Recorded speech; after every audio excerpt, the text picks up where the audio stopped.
అన్న నమస్తే అన్న. నమస్తే బ్రో. చాలా రోజులకి మీ దర్శనం మాకైతే తగిలింది. ఓకే, పవన్ కళ్యాణ్ గారి కోసం ఒక డైలాగ్ చెప్తారా? డైలాగ్ అంటే ఒక డైలాగ్ అయితే ఉంది, అది మార్నింగ్ కూడా చేశాను. సినిమా థియేటర్ల చుట్టూ తిరిగే వాళ్ళని పోలింగ్ బూత్ల చుట్టూ తిరిగేలా చేశాడు. ఆయన రికార్డుల గురించి మాట్లాడుకునే వాళ్ళని ఈ రోజు ప్రజల సమస్యల గురించి మాట్లాడేలా చేశాడు. నిజంగా పవన్ కళ్యాణ్ దేవుడు. చూసావు కదా బ్రో, థియేటర్ల చుట్టూ తిరిగే వాళ్ళం మేము, ఆయన రికార్డుల కోసం పడి చచ్చేవాళ్ళం. ఈ రోజు సినిమాని పక్కన పెట్టి అన్ని పక్కన పెట్టి ప్రజల సమస్యల కోసం కష్టపడతాం. జన సైనికులుగా మారాం. ఈ రోజు మాలో మార్పు తెచ్చాడు, యువతలో మార్పు తెచ్చాడు. పవన్ కళ్యాణ్ గారు వచ్చిందే యువత కోసం, అది చాలా మంది అర్థం చేసుకోవాలి. అదొకటి, పవన్ కళ్యాణ్ గారు జనసేనలో ఆ 21 సీట్లకి అంకితమా, అంటే ఆయన ఇంకా సీట్లు ఇంకా పెంచుకునే అవకాశం ఉందా రానున్న రోజుల్లో? 2029 2029 సీఎం పవన్ కళ్యాణ్ గారు, ఇది గుర్తుపెట్టుకో. 2029 మరి గతంలో చూసుకుంటే పవన్ కళ్యాణ్ గారు గత 1 వీక్ బ్యాకే మరో 15 సంవత్సరాలు మేము టీడీపీ చంద్రబాబు గారు మా సీఎం అని కూడా మాట్లాడుతున్నారు. లేదు బ్రో, పవన్ కళ్యాణ్ గారే సీఎం, ఇది 100% ఇది రాసి పెట్టుకో. ఇప్పుడు టీడీపీ పార్టీ, ఈ కూటమి పార్టీకి 2 మెయిన్ పిల్లర్స్, ఒకటి చంద్రబాబు నాయుడు గారు, 2 పవన్ కళ్యాణ్ గారు. ఇప్పుడు ఒకసారి చంద్రబాబు నాయుడు గారికి ఛాన్స్ ఇచ్చాం, మరి మాకు ఉంటది, మా నాయకుడు సీఎం అవ్వాలని ఖచ్చితంగా మాకు కూడా ఉంటది. సో 2029లో పవన్ కళ్యాణ్ గారిని సీఎం చేస్తే అంతా మంచిగా ఉంటది. అంటే కేవలం ఈ 21 ఎమ్మెల్యేలకే అంకితం అయిపోద్ది జనసేన పార్టీ అని కూడా మాట్లాడుతున్నారు. అసలు 21 సీట్లు తీసుకోవడానికి కారణం ఏంటంటే ఈ రాక్షస పాలన, ఈ జగన్మోహన్ రెడ్డిని అణిచేయాలి, ఈ జగన్మోహన్ రెడ్డి రాక్షస పాలన పోవాలని చెప్పి పవన్ కళ్యాణ్ గారు ఒక మెట్టు వెనకడిగేసి ఆయన 21 సీట్లకి అంకితమయ్యాడు. అంతేగానిగో ఆయనకి డిపాజిట్లు రాక కాదు, ఆయన స్థాయి అంటే అందరికి తెలిసిపోయింది. 3000 మంది కౌలు రైతులకి సొంత డబ్బు, ఒక ఎంపీటీసీ క్యాండిడేట్ కూడా కాదు, 2 చోట్ల ఓడిపోయాడు. 2019లో 3000 మంది కౌలు రైతులకు 30 కోట్ల రూపాయల సహాయం, తన సొంత డబ్బు, సినిమాలు చేసుకుంటూ వచ్చిన డబ్బుని పంచిపెట్టాడు. ఎవడన్నా పంచిపెట్టాడా? ఒకడు ఉంటాడు 500 ఇచ్చిండు ఆర్మీకి, పవన్ కళ్యాణ్ గారు 1 కోటి రూపాయలు ఇచ్చారు. అక్కడ అర్థమైపోయింది ఎవరి రేంజ్ ఏంటో. అందుకే ఓజీ సినిమాలో రాశారు, ఆ గ్లిమ్స్ లో, ఎవరికి అందదు అతని రేంజ్ అని చెప్పి. పవన్ కళ్యాణ్ గారు రేంజ్ దాటాలంటే, కొంతమంది అన్నారు పేటిఎం డాగ్స్, సరదాగా మా బొమ్మర్దులు అంటాం మేము వాళ్ళని. ఓకే, మీ బామ్మర్దులు. పవన్ కళ్యాణ్ గారు ప్యాకేజ్ తీసుకుంటున్నారంటే 60 కోట్లు. మొన్న ఎవడో కుక్క వాగుతున్నాడు. అవును, ఇప్పుడు మన జగన్మోహన్ రెడ్డి గారు కొంతమంది కుక్కలని రెడీ చేసిండు. ఎమ్మెల్యేలు ఎంపీలు అందరూ వెళ్ళిపోతున్నారు వైసీపీ పార్టీ నుంచి బయటకి. మన కొడాలి నాని గారేమో పాప, ఆయనకి హెల్త్ బాగాలేదు. మన రోజాక్క ఒక్కదే ఉంది. ఆ రోజాక్క ఎందుకు ఉందంటే వైసీపీ పార్టీలో ఉన్న కాస్త కూడా సర్వనాశనం చేద్దామని ఆ పార్టీలో అలాగే ఉంది.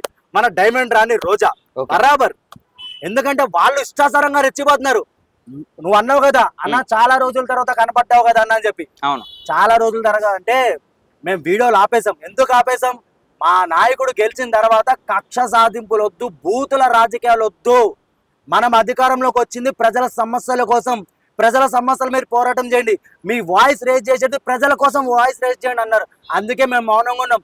చేతకాక కాదు, ఒక్కసారి పవన్ కళ్యాణ్ గారి మాట పక్కన పెడితే ఆయన మీద ట్రోల్ చేసిన ప్రతి ఒక్క నా కొడుకుని బయటికి లాక్కొచ్చి ఉతికి ఆరేస్తాం.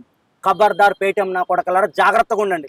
ఇష్టం వచ్చినట్టు పావల దత్తపుత్రుడు ఆడవడం అంటుండు బ్రో.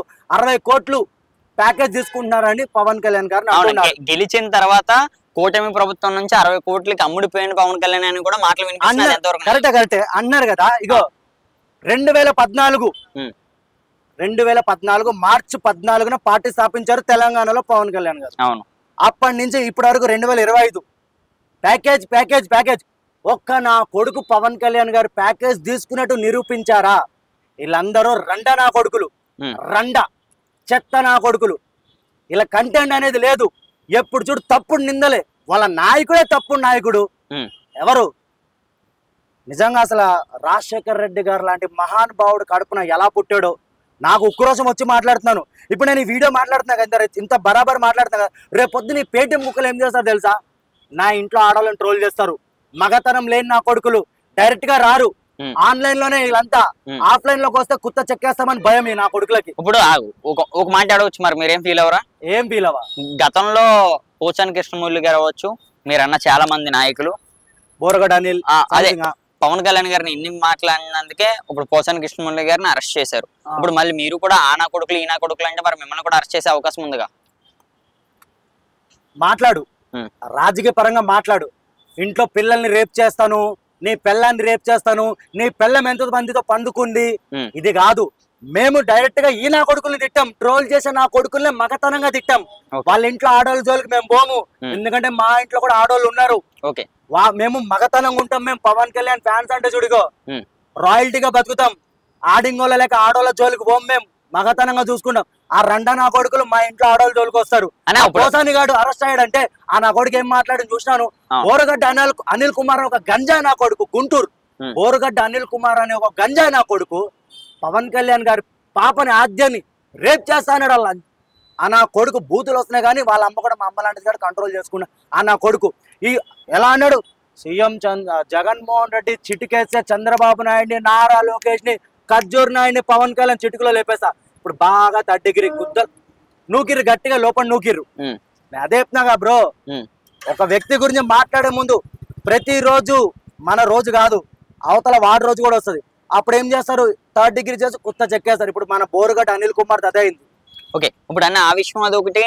జనసేన పార్టీలో ఇప్పుడున్న 21 సీట్లు ఒక ఇప్పుడు పని చేస్తుంటే ఇంకా మిగిలిన 154 సీట్స్ పరిస్థితి ఏంటి? ఆ 151 సీట్స్, ఆ 154 సీట్స్ లో కూడా మళ్ళీ పోటీ చేసే అవకాశం ఉందా లేదా? నాకు తెలిసి అయితే బ్రో, నా గ్రౌండ్ లెవెల్లో తెలిసింది ఏంటంటే పవన్ కళ్యాణ్ గారు నెక్స్ట్ ఒక 100 సీట్లలో పోటీ చేస్తారు, నిలబెడతారు. ఇస్తారా మరి కూటమి ప్రభుత్వం 100 సీట్స్? పోటీ చేయాలి పవన్ కళ్యాణ్ గారు. ఇప్పుడు మనం ఇచ్చాం కదా బ్రో. ఇగో ఇప్పుడు నువ్వు నా అన్నవి అనుకో, నా అన్నవి నువ్వు ఆ స్థాయిలో ఉండాలని కోరుకుంటానా, ఈ స్థాయిలో ఉండాలని కోరుకుంటానా? ఆ స్థాయి.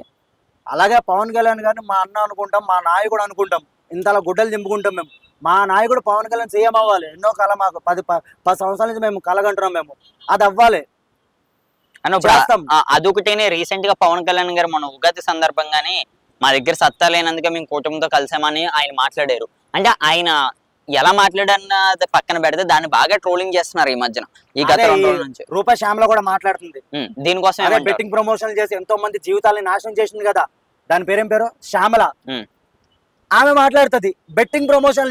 ఆమెకి కాదు, నేను శ్యామలని ఒక క్వశ్చన్ అడగలను. కాదు శ్యామల, సినిమాలు చేసుకుంటూ రికార్డింగ్లు డాన్సులు చేసుకుంటూ వచ్చిన డబ్బు సరిపోవట్లేదా? మీ నాయకుడు జగన్మోహన్ రెడ్డి పార్టీలో చేరిన ప్యాకేజ్ దొరుకుతుంది, పేటిఎంలో డబ్బులు పడుతున్నాయి, అది సరిపోవట్లేదా? బెట్టింగ్ ప్రమోషన్ చేసి ఎంతమంది జీవితాలు నాశనం చేస్తావు? ఇలాంటి వాళ్ళు ఉన్నారు వైసీపీ పార్టీలో. ఇప్పుడు మరి మాది రాయల్టీ పార్టీ. ఓకే, మీది రాయల్టీ పార్టీ. అందుకే ఇప్పుడు మేము ఏమైనా చేస్తామా బెట్టింగ్ ప్రమోషన్లు? మేము పైసలు ఇట్లా తంతాం. ప్రజలు ముఖ్యం మాకు, వాళ్ళకి డబ్బు ముఖ్యం. పేటిఎంలో 5 రూపాయలు పడితే చాలు, ఎవరు మొగ్గైనా గుడుస్తారు వాళ్ళందరూ. ఓకే, అదొకటిని. ఇప్పుడు పవన్ కళ్యాణ్ గారు నిజంగానే సత్తా లేక ఇప్పుడు వరకు టీడీపీ పార్టీలో కలిసారా ఈ కూటమి ప్రభుత్వం? ఏం లేదు బ్రో. ఈ రోజు టీడీపీ పార్టీ అధికారంలోకి వచ్చిందంటే పవన్ కళ్యాణ్ గారి వల్ల. ఆ రోజు జగన్మోహన్ రెడ్డి అదే మంగళగిరి వెళ్లకుండా ఆపకపోయి ఉంటే ఈ రోజు ఇదంతా జరిగేది కాదు. పవన్ కళ్యాణ్ గారిని ఆపేరు, ఆయనకి తిక్కలేసింది, పొత్తు పెట్టుకున్నాడు. ఆయన ఆ రోజు అనుకున్నాడు ఎలాగని రాక్షస పాలనే అదాపాతాలను తొక్కేయాలనుకున్నాడు, తొక్కేసిండు అన్న. ఓకే, మరో క్వశ్చన్ ఏమనగా చాలా మంది మాట్లాడుతున్నారు, పవన్ కళ్యాణ్ గారు అన్న 33 మంది అమ్మాయిలు ఎక్కడికి వెళ్ళారు, పవన్ కళ్యాణ్ గారు అన్న సూపర్ 6 ఎక్కడికి వెళ్ళింది, ఈ పథకాలన్నీ అసలు ఎందుకని అమలు చేయలేకపోతుందో ఇప్పుడున్న కూటమి ప్రభుత్వాన్ని కూడా మాట్లాడుతున్నారు. దీనికోసం ఏమంటారు? అన్ని జరుగుతాయి బ్రో.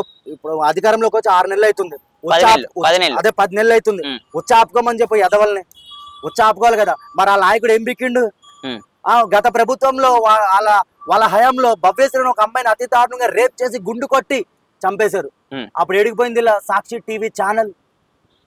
ఇప్పుడు ఒకటి ఎగ్జాంపుల్, ఇప్పుడు మొన్న సాక్షి టీవీ అన్ని యూట్యూబ్ ఛానల్స్ లో, అన్ని మీడియాస్ లో రూపా శ్యామల ఫోటో వేసిర్రు.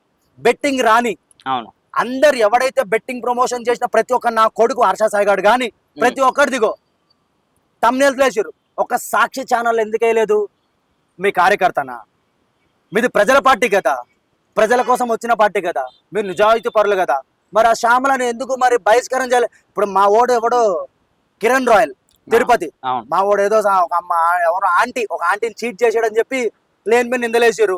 మా పార్టీ అది జరిగిందా జరగలేదా పక్కన పెట్టి మనోడైతే పార్టీ నుంచి పక్కన పెట్టింది. ఎందుకు? నీ ప్రాబ్లం సాల్వ్ చేసుకో, నువ్వు పార్టీకి దూరంగా ఉండు. మరి శ్యామలను ఎందుకు వెనకేసుకొస్తున్నారు? వీళ్ళకి ఏంటంటే వాయిస్ రేజ్ చేసేటోళ్ళు లేరు. ఇలా పార్టీలు ఏంటంటే డబ్బుల కోసం చేసేటోళ్ళే. సో డబ్బుల కోసం చేసేటోళ్ళు వీళ్ళు కాబట్టి ఇగో అందుకే వాళ్ళని వెనకేసుకొస్తున్నారు. ప్రతి ఒక్క యూట్యూబ్ ఛానల్ చూడు బ్రో, thumbnails లో శ్యామలత ఉంది, ఒక సాక్షిలోనే లేదు, నా దాంట్లో వీడియో కూడా ఉంది. ఓకే అన్న, అదొకటిని పవన్ కళ్యాణ్ గారు పిఠాపురాన్ని వదిలేశారని కూడా మాట్లాడుతున్నారు, ఇది ఎంతవరకు అనేది? ఏం లేదు, పిఠాపురం బంగారంలో ఉంది. మొన్న పోలేదు నేను, మార్చి 14న నువ్వు కూడా వచ్చినావు, జబర్దస్త్ ఉంది పిఠాపురం. చెప్తున్నా బ్రో, సొల్లు నా కొడుకులు సొల్లు మింగుతా ఉంటారు వాళ్ళు, వాళ్ళకి పని పాట ఏం లేదు. ఎప్పుడు చూడు పవన్ కళ్యాణ్ మొగ్గట్టుకుని ఎలాడుతూ ఉంటారు, ఆర్థిక మించి ఏం లేదు.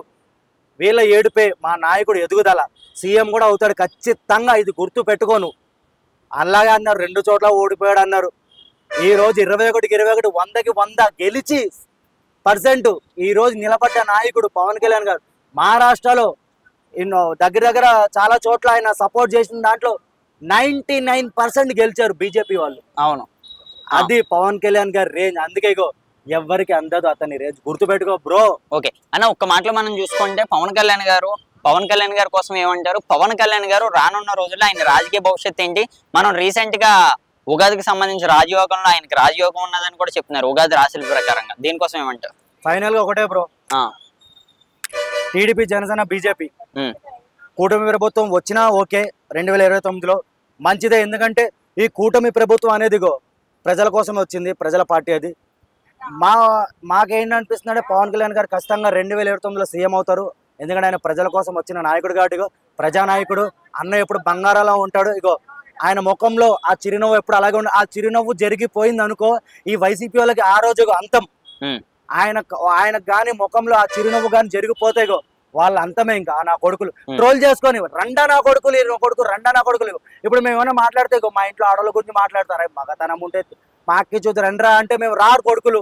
ఆన్లైన్ ఆఫ్లైన్ తెంగించుకోవాలి వచ్చి ఆ కొడుకులు ఎప్పుడు చూడు ఆన్లైన్ లోనే. ఓకే, ఇలాగే నడుస్తుంటే జగన్మోహన్ రెడ్డి గారు రీసెంట్ గా మళ్ళీ చెప్పారు, కేవలం ఓట్ల కోసమే సూపర్ 6 ఇవన్నీ కూడా ప్రవేశపెట్టిన కూటమి ప్రభుత్వం అని కూడా అన్నారు. ఇది ఎంతవరకు నిజమే ఉంటుంది? ఫస్ట్ జగన్ మామని అసెంబ్లీలో అడుగు పెట్టమని చెప్పు మొగోడైతే. ఈ లంగ మాటలన్నీ జగన్మోహన్ రెడ్డిని అసెంబ్లీలోకి వచ్చిగో ఒకటే బ్రో. జగన్ రెడ్డి గారు మీరు ప్రజానాయకుడు కదా, మీరు ప్రజల కోసం వచ్చిన నాయకుడు కదా, ఈ మీడియా ముంగడ ఈ సొల్లు మాటలన్నీ వద్దు, మనకొద్దు. మీరు నిజంగా ప్రజానాయకుడు అయితే మీరు రాజశేఖర రెడ్డి గారి ఆయన పెట్టిన నియమాలతో మీరు ముంగడికి వస్తున్నట్టయితే అసెంబ్లీకి రండి, అడుక్కోకండి ప్రతిపక్ష హోదా. ఎక్కడ లేదు, 18 సీట్లు వస్తేనే ప్రతిపక్ష హోదా వస్తుంది. సో మీకు 11కు పరిమితం చేసాం, ఇంకా 2029లో ఒకటి కూడా రాదు మేబీ, నాకు తెలిసి అయితే. కానీ మీరు అసెంబ్లీకి రండి. మీరు మా పవన్ కళ్యాణ్ మీద పెట్టే ధ్యాస ఆంధ్రప్రదేశ్ ప్రజల మీద పెట్టండి. మీరు మా కూటమి ప్రభుత్వం మీద తప్పుడు ఆరోపణలు వేస్తున్నారు కదా, మా కూటమి ప్రభుత్వం మీద పెట్టే ధ్యాస మీరు ప్రజల సమస్యల మీద పెట్టండి. 2029లో ఏ 11 కాస్త ఏ 15 సీట్లు వస్తాయి మీకు. అంతేగాని ఎప్పుడు పవన్ కళ్యాణ్ పట్టుకుని ఎలాడిరు అనుకో 11 కాస్త 1కి పరిమితం అవుతారు. ఇది గుర్తుపెట్టుకోండి. అసెంబ్లీకి వచ్చి మాట్లాడండి, పులివెందుల పులి బిడ్డ అయితే. ఓకేనా, ఓవరాల్ గా మనం చూసుకుంటే ఇప్పుడు రెడ్ బుక్ ఏదైతే ఉన్నదో గతంలో రెడ్ బుక్ మీద కూడా నువ్వు మాట్లాడావు, అది కూడా నాతోనే వేరే దాని మీద. కానీ రెడ్ బుక్ ఏంటి? రెడ్ బుక్ లో నిజంగానే అరాచక ప్రభుత్వం నడుస్తుందా ఆంధ్రప్రదేశ్ లో? రెడ్ బుక్ లో అరాచక ప్రభుత్వం కాదు బ్రో. ఎవడైతే ఈ బోరుగడ్డ అనిల్ కుమార్ నా కొడుకులు ఈ శ్రీరెడ్డి పని అయితే అయిపోయింది పాప. అజ్ఞాతంలో గెలిపోయింది మా డార్లింగ్ అయితే శ్రీరెడ్డి మొత్తం. ఇదేంటంటే తప్పుడు కూతలు కూర్చున్న వాళ్ళు అంతే. ప్రభుత్వం చాలా బాగుంది బ్రో, నిందలు వేస్తూనే ఉంటారు, అవన్నీ పట్టించుకోకూడదు. ఓకే, ఓవరాల్ గా రెడ్ బుక్ ఉందన్నా లేదన్నా? నాకు తెలిసైతే లేదనుకుంటున్నాను. వీళ్ళు ఇంకా క్రియేట్ చేసుకుంటున్నారు కావాలని. ఓకే, ఇప్పుడు నారా లోకేష్ గారు చెప్పారు నేను రెడ్ బుక్ ఓపెన్ చేసిన అని చెప్పి ఏడా లేదా. ఇదంతా ఏంటంటే వాళ్ళు ఇందులో ఉన్నారు. ఇంకోటి ఏంటంటే మన జగన్మోహన్ రెడ్డి గారు 2029లో సీఎం అయిపోతాను, ఇంకో 30 సంవత్సరాలు నేనే కళలో ఉంటున్నారు. ఆయన కళ 2.0 అంటే ఏంటి తెలుసా బ్రో? ఆడోళ్ళ మీద ట్రోల్ చేయడము, ఆడోళ్ళ మీద ఇది చేయడము, తప్పుడు ఆరోపణలు చేయడం, ఇది 2.0. ఓకే ఓకే అన్న, థ్యాంక్ యూ అన్న. Okay bro.